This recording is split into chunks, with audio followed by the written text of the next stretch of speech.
Yeah, yes, we are live. Thank you, Lord. Good evening, dear friends. Good evening, and welcome to Beyond the Pain Live video. We come here on Tuesdays, twice a month, to share and encourage one another and a journey beyond the pain. And today, we're going to be talking about rewriting our story. Rewriting the story that shapes our lives. And before I get into the message, the sharing for today, I just want to make sure that all our friends are with us and that all our channels are live. So I'm just going to take a moment to check all our channels, and you can, in that time, also invite your friends to join us in this space tonight as we spend a few minutes together to encourage and inspire one another and talk about how we can rewrite the story that shapes us. All righty. Rewriting the story. That phrase has been running in my head over the past days or weeks, and something happened recently that brought it to the fore again. Yeah. So let me just be sure that yes, yes. So welcome again. Let me know where you're joining from today. Let me know where you are joining from. I love to know where my friends are, where we have friends. So if you can just put in the chat box, so comments where you are joining us from, it would be a great pleasure for me. And then after that, we begin our chat for today. I think all our channels are, yes, active. Great. So, good evening once again. My name is Irene Titilola Olumese. I'm a trauma transformational coach. I help people to heal from their painful experiences and to transform their pain to power, to purpose, and to profit. And the process of transforming our pain, first of all, begins with rewriting the stories that we tell about ourselves. And one thing that's really has been coming over and over to me is the way we replay the painful chapters of our lives. I mean, I have the privilege, and I have to say it's a privilege, to work with people who have gone through really significant painful experiences. And I have noticed a pattern, there's a tendency to want to tell the story over and over and over again. And I believe that while we do, we tell our stories and we want to communicate what happens to us, that there is a way we can't tell it um, that does not make that pain as if it is the whole story of our lives. There's a way we can tell the story without making that painful experience the whole story of our lives. And many of us have experienced something that shook us at the core of our being. Many of us have experienced things that caused our whole world to shift on its axis. It could be a betrayal, it could be a devastating loss, it could be a traumatic childhood. And last month we were talking about how our environment can impact our mental and emotional well-being. And if you've had a traumatic childhood, it can shape the way you see life. And so the several things that can happen that can devastate us. Could be a failed marriage. It could be a stillbirth. When I lost my child as a stillbirth, I mean, it shook my world on its axis. It was a very painful experience. But I'm going to tell you how I tell that story now in a way that does not minimize the experience, and yet it does not make it as if that was the all that is about the story, losing my daughter. It could be a diagnosis. I mean, I have had diagnoses, read out to me by doctors more times than I can count. And it shakes us at the very core when we hear it. Many times when the doctors give me the diagnosis, I've had to remind myself, whose report are you going to believe? I'm going to believe the reports of the Lord. It could be a disability. You wake up and something happens that you didn't plan for. I run a foundation that supports women and children that have lost their limbs. I am a bilateral amputee. I lost both legs. I never planned for it. I did not see it coming. Something else happened, and before I knew it, I found myself in a space where I've been told that both legs and both hands have to be amputated. Now that shakes, that is really shaking, and that kind of pain can really distort our perception of the whole of life. And I've worked with many people living with disability that they had traumatic amputation, they had an accident, and by the time they woke up, their limbs were gone. And it could be very destabilizing. I recall when my husband told me that it was while I was in coma, that he was in a coma, that he was told that both legs will have to be amputated. And he said, "No, I'm not going to agree for you to amputate her legs while she's still in coma. Let her wake up and be a part of that decision, because there's no way she's going to wake up from coma and find that both legs are gone." And of course, I woke up from coma and I was told that both legs will have to go. For some of us, it would be something we desire. What shook us, that painful experience, something that we desire, a dream that we longed for and waited for and waited for, and it seems as if it was not coming to pass. What we longed for was just not happening.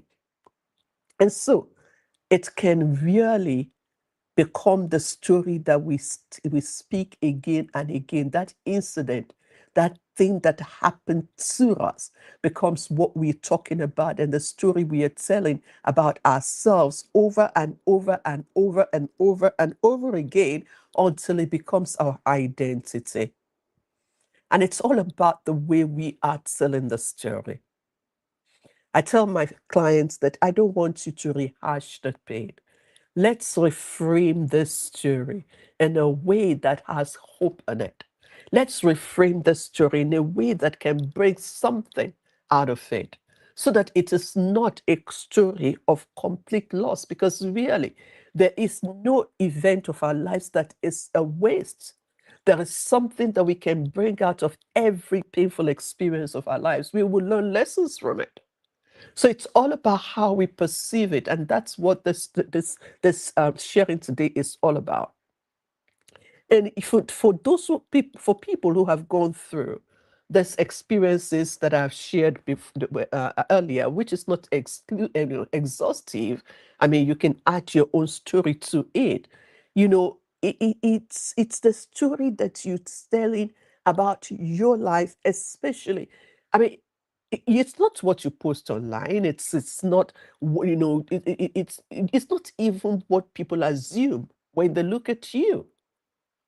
But it is that story in your quiet place that you are telling about yourselves. Sometimes, yes, it's audible when you are rehashing it to other people and telling it over again. But the worst part of it is when it becomes your internal narrative. What you are saying to yourself, by yourself. What is running through your thoughts? What is shaping how you see yourself? That's how you see your past, how you see your future.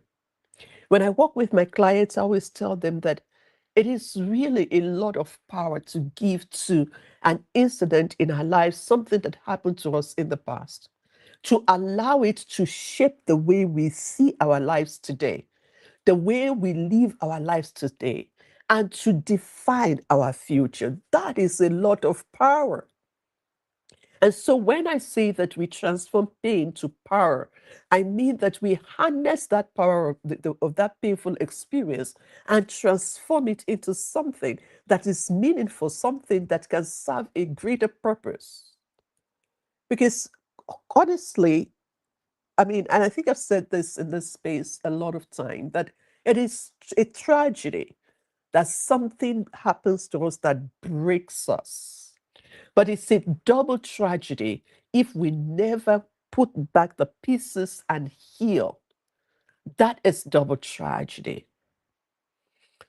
And you see, this story that we tell about ourselves, this inner narrative, keeps running beneath the surface. This is what broke me. This is what happened to me. This is where I am struggling. This is where I'm afraid. This is why I think that other people get better opportunities than I do. Other people get a free pass out of troubles, but I don't. So we keep telling this story. We keep telling this story. But what if that is not the total story of your life? What if that is not the whole story? Because the truth of the matter is that it is not. It is not. It is one chapter. And there are still other chapters that are still waiting to be lived, to be written. And this chapter is not the end of the book. It is. I have. There was a quote that I saw that we should be careful not to make something that was meant to be a prologue to be the entire book. Something that's supposed to be an opening of a book now becomes the whole story.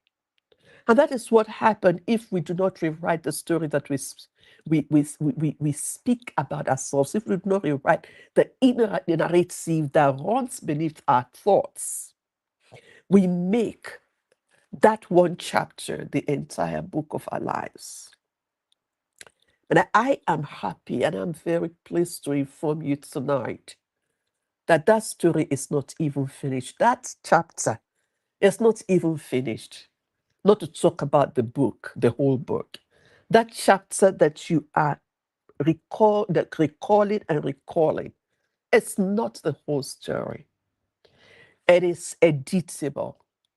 Why? Because it's about the meaning that you attach to that story. And that meaning is editable. You may not be able to change the story. We can't. I cannot change the story of the fact that I lost both legs. I'm a bilateral amputee. I can't change that story. But I have deliberately and intentionally, by the grace of God, edited the meaning that I give to that story. I cannot change the story that I lost my daughter as it's a stillbirth. I don't have any biological daughter today. But I have edited the meaning that I attach to it.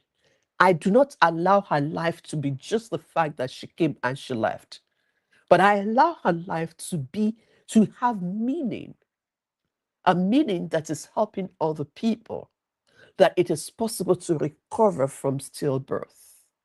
It is possible to lose a child and still preserve the memory of that child and continue to live. So it's about editing the story. So today, the a message that I really want to focus my attention on today is how we rewrite the stories of the pain that we have had to endure. How we rewrite the stories of the experiences that wounded us, that broke us.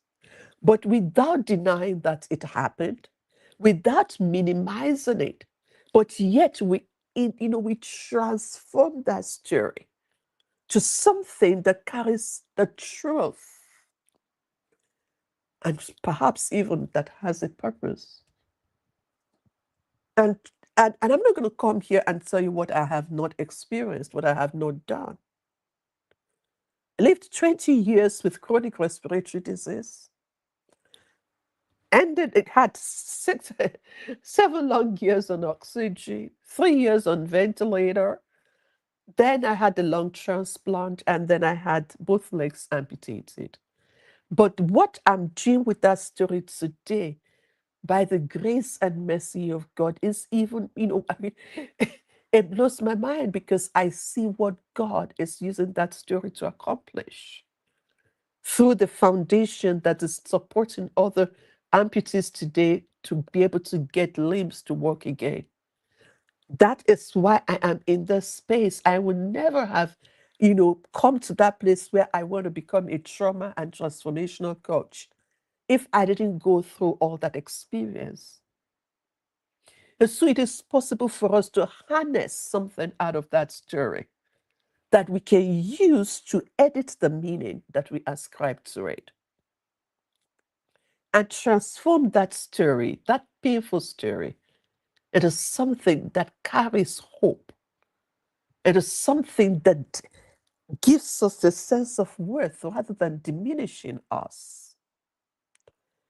And you see, we all tell stories. Human beings are storytellers. We love to tell stories. And storytelling is not just about the events that happen to us. It is the interpretation that we give to those events, how we interpret the things that happen to us. We look at that experience, that's a situation. We give meaning to it, we interpret it based on whatever frame of perspective that we're using. And many times that frame is contorted by our pain. Then we organize them into stories, and those stories begins to shape our identity. And that is why two different people, can go through similar painful experience, go through something that is as devastating to both of them as you can describe, but yet they come out with different internal narratives. The story they are telling themselves about what happened to them. They come out with different outcomes because of the perspective with which they are framing that experience. One will say, maybe someone who was abandoned in a relationship and said, all right, I was abandoned. It's because I'm not worth being loved. It's because I'm not worth being with. It's because of me. Last week I was saying that we hold ourselves responsible for other people's brokenness, other people's bad behavior. We begin to say, no, it's because, that they did that because I was like that. No. There is a place where we come to be honest about ourselves, but there's also a place where you refuse to allow another person's behavior to redefine your identity. And so one will begin to say that, yes, it's because of me that the person did this to me. That is so not true. And another person will go through the similar incident and say, look, you know what? I survived. It was painful, but I survived it. And if I survive it, there will be other opportunities. Same experience, similar experience, but different perspective, a different story, and ultimately a different identity. Because one will stay in victimhood. They did this to me. This person did this to me. I'm not worth anyone caring for me. And this other person says, no, I refuse to be a victim. I'm a survivor. And what broke me, but it's not going to kill me. No, I survived it. So the danger is not just in what happened to us. The real danger is in the conclusion we draw from what has happened to us. Now, let me say that again for emphasis. The danger is not just about what happened to us, what traumatic experience we faced, we endured, we experienced. But danger, the real danger, is in the conclusion we draw from it, the meaning that we ascribed to it. And that is so critical because it's all about what is happening in the inside of us, our internal narrative, the story that we are telling ourselves about ourselves, the undercurrent that is running in our thoughts. And our thoughts can shape our emotions. Our emotions will ultimately influence our behavior. And so when something traumatic, something painful happens to us, we begin to have those automatic beliefs that is constructed by that painful experience, by that traumatic experience. I'm not good enough. Nobody can be trusted. People always will abandon me. I will always live in fear, or I can never trust anybody. One person said in a conversation, and said, "You can never trust any man," and it's like even your own brother or your own flesh and blood, your own son. And so, because that is pain speaking, and I had to reflect it back to her that when you say can never trust anyone ever again, what is true about that? Where is that coming from? Or everybody has abandoned me. So the question is, what is true about that? What is true? Is that really true? And when we pause to really examine what we are saying, and we allow ourselves to reflect on it, we will see that that is not exactly the whole story. But if we're not careful, these beliefs that we have about ourselves coming from our traumatic experiences become the lenses with which we view the whole experience, and our whole life becomes the lenses with which we view other people. In fact, it becomes the lens with which we even view God, because it can get to the part that even God has abandoned me, which is not true, because He says, "I will never leave you or forsake you." Even if your mother can forget the child that she is nursing, I will never leave you or forsake you. And that is the truth. That is the truth. That is the truth. So let me tell you this truth. Not every thought that is formed by our pain is true. Not every thought that is formed by our traumatic experiences, that is formed by our painful experiences, is the truth. Your thoughts can lie to you. Your emotions can lie to you. And you need to be able to distinguish the story. You need to be able to examine the story that your thoughts are telling you and see what is true about this. And the truth that I have, as a faith-informed transformational coach, is that the Bible, which is the blueprints for the work that I do, is full of rewritten story. Today we're talking about rewriting the stories of our lives.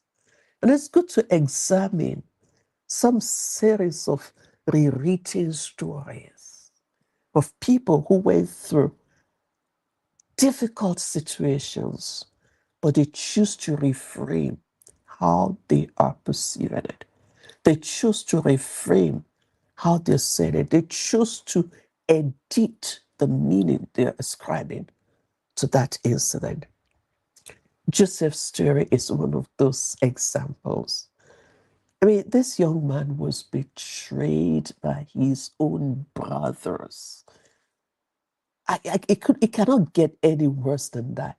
Your own brother betraying you to the extent that they hated him so much that they sold him into slavery, their flesh and blood. And a child that grew up, be surrounded by the love of his father's favorite child, found himself walking in the desert, shackled legs and hands. And then he got bought, cleansed up, and placed in a womb to work. And there he got falsely accused because he refused to be the madame's gigolo. He refused he had set a boundary for his eyes that he would not do the things that would dishonor God. And because of that, he was falsely accused and thrown into the prison, one calamity after the other. But amid all of that, he continued to be an excellent person. He was working with excellence, and everything that he was doing was successful, even in the prison, to the point that the keeper of the prison put him in charge. Somebody that has been sold into slavery, betrayed, falsely accused, imprisoned for what he did not do, yet he did not allow that to be the lens with which he was viewing his life. He did not allow that to be the one story he was telling of his life. And at the end of it all, when he eventually met those who betrayed him, he didn't go for their necks and strangle them. What did he say? You intended to harm me. You caused me pain, but God intended it for good. He acknowledged the harm. He acknowledged the pain. If you read the whole story, you will see where he wept. But you know what? He reframed the meaning. He didn't make it about betrayal. He didn't make it about the loss. He made it about what it was able to accomplish. And that's what I'm talking about, transforming pain into power, transforming pain into purpose, transforming pain into profit, which is what I teach in this space and help my clients to do. And this is really the essence of rewriting our story, giving it a new meaning, reframing the lens with which we look at our story, and not make it all about what happened to us. Paul is another example that comes quick to mind. He had a thorn in his flesh. He wanted it out. Anybody who has suffered chronic diseases, who has gone through something that just does not go, can relate with Paul. When this thing keeps happening day after day, day after day, day after day, it's painful, it's persistent, it's unresolved, it is not going. And everything in you wants it gone. And if you have been there, I coughed nonstop for over 20 years. I want the cough to stop. I wanted it to stop. But you know what? He asked God to remove it, but God did not. He said, my grace is sufficient for you. My power is made perfect in your weakness. And so Paul reframed it. Instead of just living the rest of his life complaining about the thorn in his flesh, He said that this is being used to keep me humble so that I don't get above myself. He changed the way he was looking at his story, that changed the way he was experiencing his story. Honestly, my friends, the way we experience our story, the way we experience the situation determines what stories we are telling.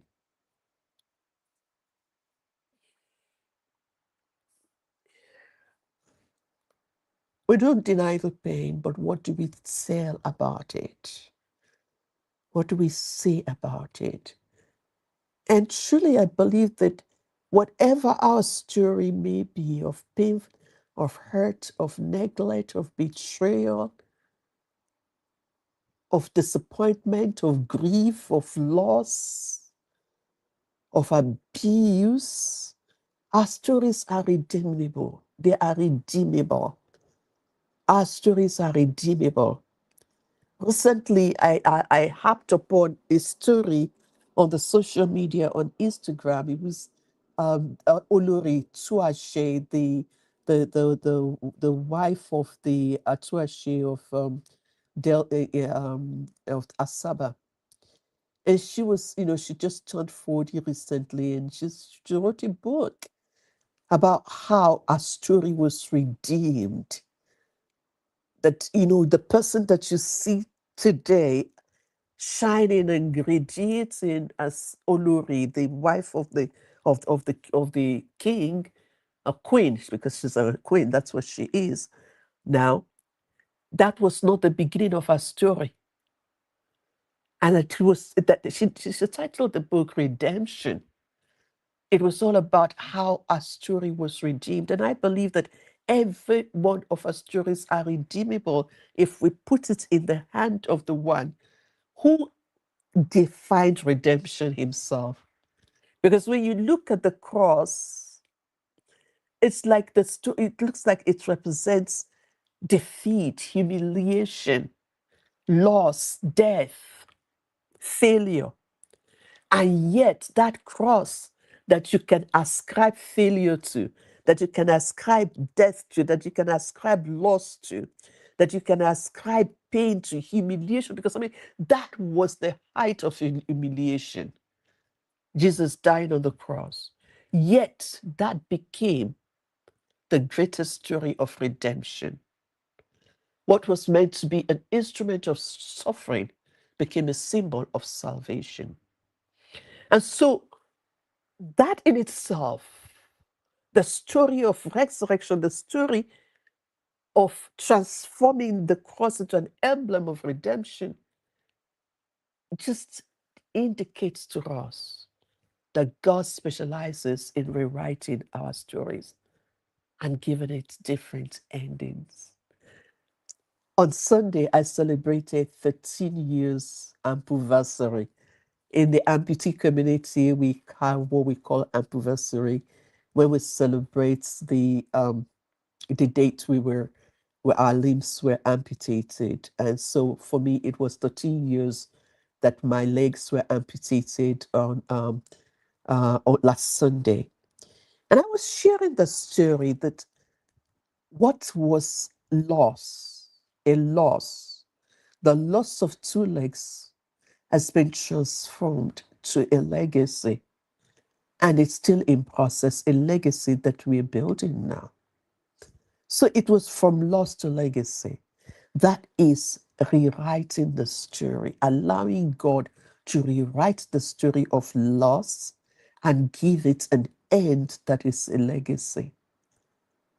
The story of the loss of two legs became the reason why there is a foundation today called the Feet of Grace Foundation that is providing limbs for amputees in two countries, in Nigeria and Uganda.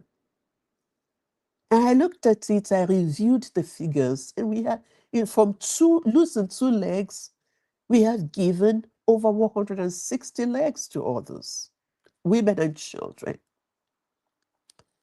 That is a rewriting of the story of pain, where we allow God to use our story of pain and give it a new meaning. And so now I look at myself, yes, I am an amputee. I didn't ask for it, it happened to me.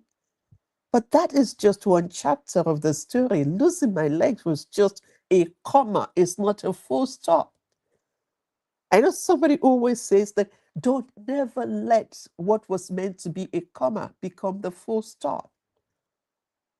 And so by the grace of God, I have rewritten the story of losing two legs to become a story of a legacy that will continue to impact lives long after me. And that is my dream. That is what I am doing, to create a legacy that will continue to resound long after I'm gone from here, that will continue to benefit other people.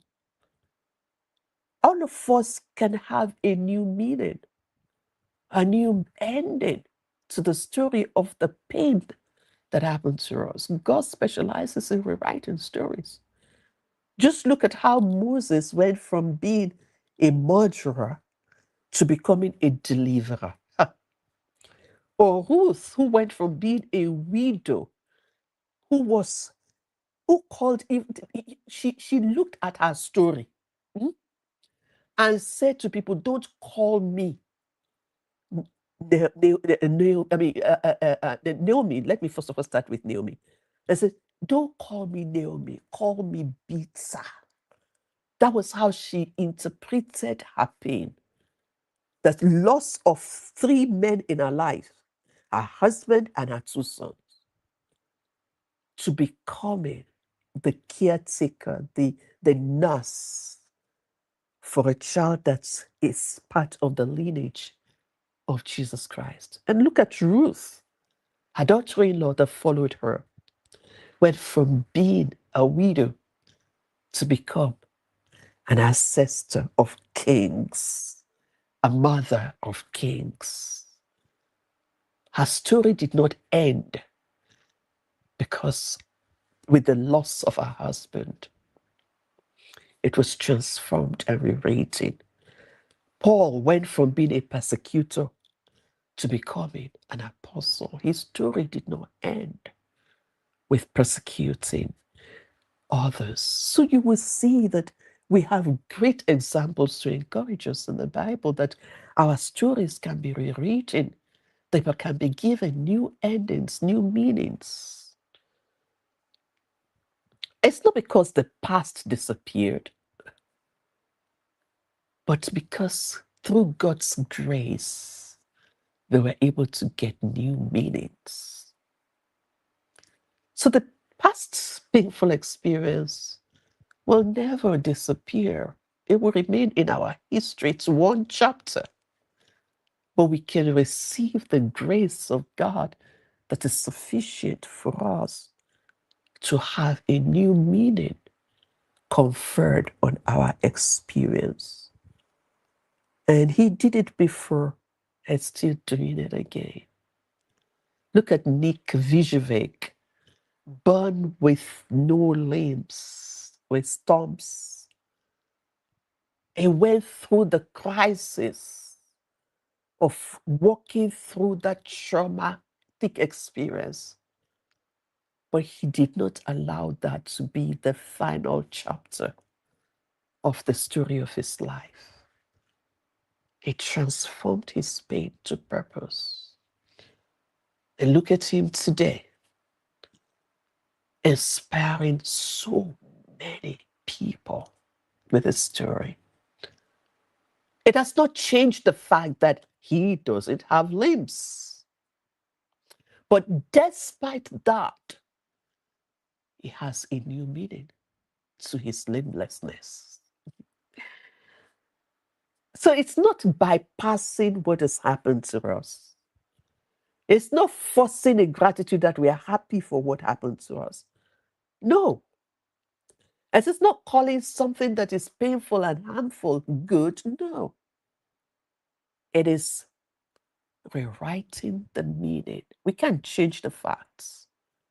Like I said, we cannot change the facts, but we can change the truth about it. We can change the meaning we give to it. We may never be able to erase the painful experiences that we've endured, the stories of the pain that we've gone through, but we can reclaim our authorship and allow God to help us to rewrite a new meaning to that story. And one of the things that I find very useful in my work as a trauma and transformational coach, is that tool that we use, narrative therapy, that helps us to separate the person from the problem. It happened. Yes, but that is not the end of the story. Instead of saying that I'm a broken person, I can say I experienced something that broke me.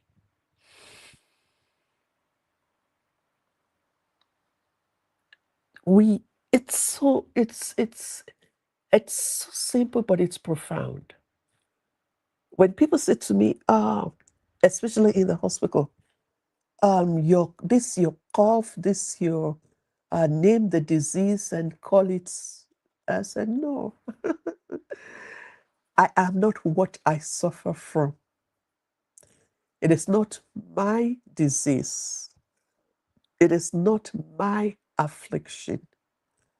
I'm only suffering from it. I'm only experiencing it. Instead of saying, I'm always anxious, we change the way we say it. I am experiencing anxiety. And that experience can change. Instead of allowing ourselves and keep saying, I'm afraid, this is going to happen. That I'm experiencing fear concerning the situation, and that experience can change. Because when you fuse your identity with your pain, your story becomes fixed. And that is what we're trying to do, to separate your identity from what happened to you. Don't fuse. You were abused, yes, but you are not an abused person. Don't fuse your identity with your pain. Otherwise, the story is fixed, it's stuck. But when you externalize it, you create space between you and that experience. I went through it. I endured it. But I'm not my pain. I'm not my trauma. I lived through it. I lived through 20 years of coughing. I am not the woman with a cough. I lived through 20 plus years, how many years plus, of chronic respiratory disease. I lived through it. I survived it by the grace of God. But that is not the whole story of my life. What you want is to let the truth about your identity come to the forefront. And what defines the truth? The one who created you in his image defines the truth. You are not your past. You are not your errors. You are not your failures. You are not what was done to you. I mean, that's what even gets me. So this thing that you have had to endure is a wrongful action. It's as a result of somebody else's wrongful action, somebody else's wicked behavior. But you cannot allow another person's wickedness to become the definition of your identity. You need to remind yourself who God says you are, who the Bible says you are. You're a new creation. You are fearfully and wonderfully made. You're created in the image of the one who confers dignity on you.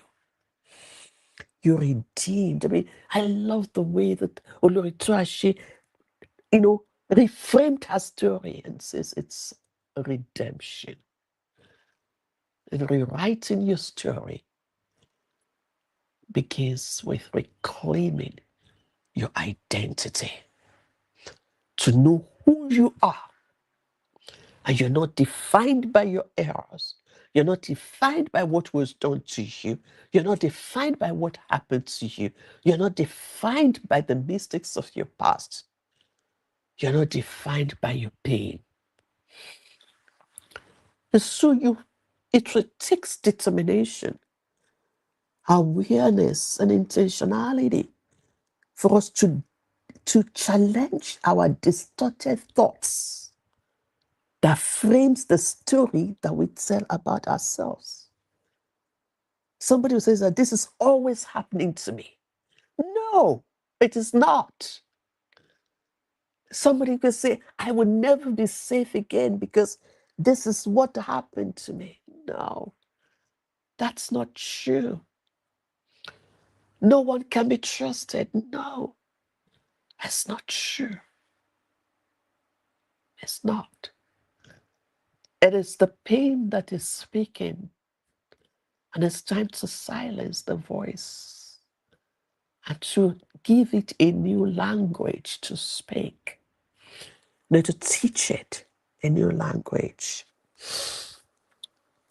Even though that experience, what you're feeling in that moment may be real and true, yes, but when you overgeneralize it over your entire life, it's no longer who you are. So the question you must ask yourself is this: is this always true? When you say this always happens to me, is that always true?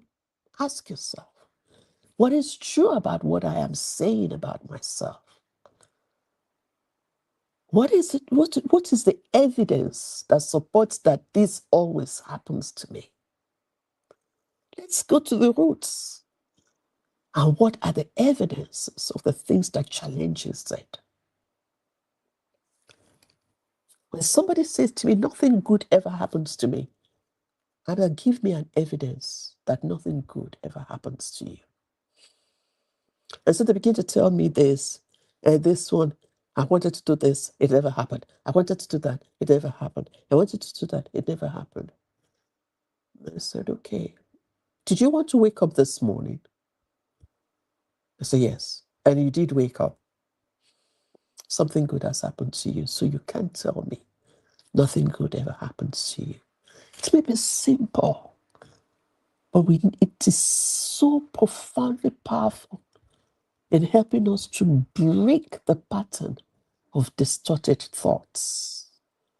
It also helps us to break the pattern of the story that we speak about our lives. Somebody may say, nobody cares about me. Nobody cares. I do everything for everybody, but nobody cares about me. Really? What is the evidence that nobody cares about you? Is it really true that nobody has ever shown you care? Is it possible that it is your painful experience that is influencing the way you are interpreting relationships? So, what is the evidence that challenges that statement, nobody cares about me?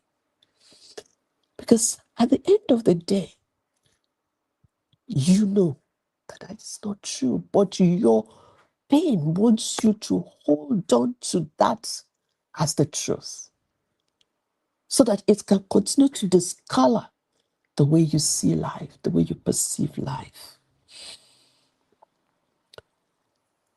So the thing is that it's not about fighting yourself or fighting your thoughts. It's about introducing new information for your thoughts And I love the fact that the Bible did not leave us hanging. It says that we are transformed by the renewing of our minds. So you need to give new information to the hardware of your thoughts and give it new thoughts to process. What is the truth about you? When your mind says, I'm alone, nobody cares about me, you need to tell yourself, I am never alone because God says He would never leave me or forsake me. So you rewrite your story by renewing your mind, by changing the way you think about yourself, the way you put attention at changing the way you think about yourself and countering the lie with the truth, the sooner you begin to rewrite the story of your life. We can find meaning, new meanings to our story without invalidating the pain. Because really, this is where most people struggle. We're not denying what happened, no. We're not excusing what happened, no. We're not even dismissing it. We're just saying that we want to edit the meaning so that we can have a new experience of what happened, a new story to tell. And when you're able to edit the meaning, you can begin to transform that pain into something that can produce impact. It doesn't justify the harm, but it can ultimately produce something new. Someone who was abused goes through emotional healing, and in the process of the healing begins to ascribe new meaning to that experience. It's able to look at that situation and say, what lessons can I learn from this that can help others not to experience the same thing that I have experienced? That is new meaning that is given to that situation. It requires renewing our minds. It requires changing how we think. It requires changing how we experience it so that we can have a new story to tell. Ultimately, we know that in all things, God works together for the good of those who love Him. And I know that to be true. When both legs were amputated, that day, as I came out of the theater, it was like, gosh, where next?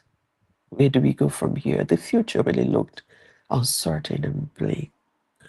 But today I can testify that God has worked it together for good.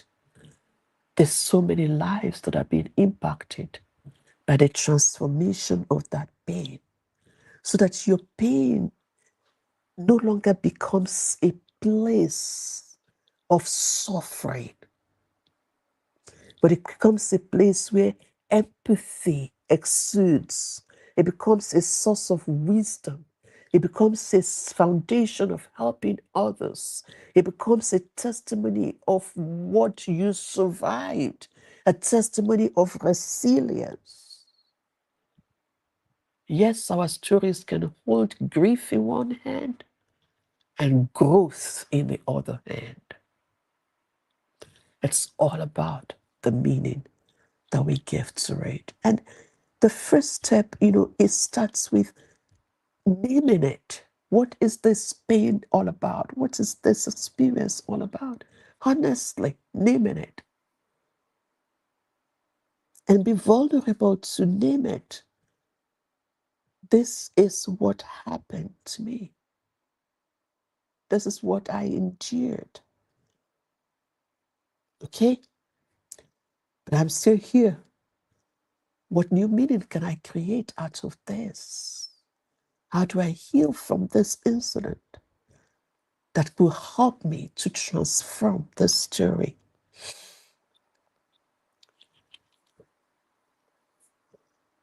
So we identify the belief that is behind the story we are telling, what is true about that story. We challenge the facts that we have come to believe and ask ourselves, is the belief that we have made of our experience absolutely true? Is it absolutely true? And that is the beginning of rewriting our story, when we lace it with what is true concerning us. You can rewrite your story and let it include what is truth about you, while you acknowledge the pain, but you open yourself up to new possibilities, so that that story of your pain does not become the last chapter of the book of your life. And this is where I can help.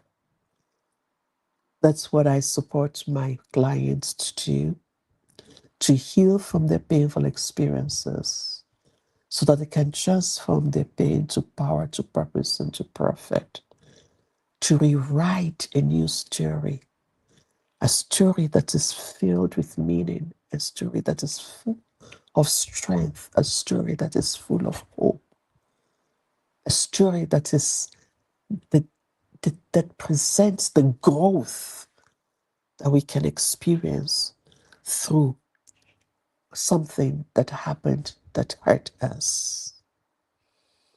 And you know what? God never leaves you alone to write the story by yourself, because truly you cannot. He is the one who enables you and is involved in your story. Ultimately, he is the author and the finisher of our faith. And he is present with you so that you can rewrite that story with his grace. And your story goes from being that one of pain to one that brings hope, the one that brings encouragement, the one that brings succor and support to others. My dear friends, so I want to end by asking you this question. What painful event has shaped the way you see yourself and defined the story you tell about yourself? And how can you change the meaning you attach to that story? If you sure need help, please feel free to reach out to me. The pain you carry does not have the final meaning for your life. What has the final meaning is the story that you allow God to rewrite about your pain. Remember, your pain may have shaped a part of your story, but it is not the whole story. And God specializes in taking shattered pieces and creating something beautiful out of them. You may not be able to change what happened to you, but with God's help and his grace, you can change the story you tell about what happened to you. And you can tell a new story about what happened to you. Thank you so much for joining me this evening. God bless you real good. I hope what you've had today makes a difference for you in the way you tell the story of your life. God bless you and have a good night rest.